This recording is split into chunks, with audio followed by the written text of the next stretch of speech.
देवराजसेव्यमान पावनाङ्गि पङ्कजम् ज्ञानयज्ञसूत्रमिन्दुशेखरं कृपाकरं नारदादियोगिवृन्दवन्दितं दिगम्बरं काशिकापुराधिनाथ कालभैरवं भजे।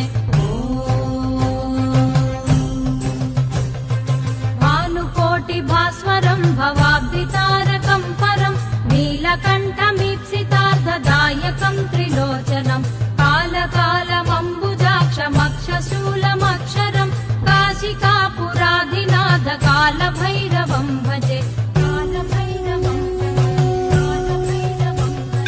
शूलटङ्कपाशदण्डपाणिमादिकारणं श्यामकायमादिदेवमक्षरं निरामयं भीमविक्रमं प्रभुं विचित्रताण्डवप्रियं काशिकापुराधिनाथ कालभैरवं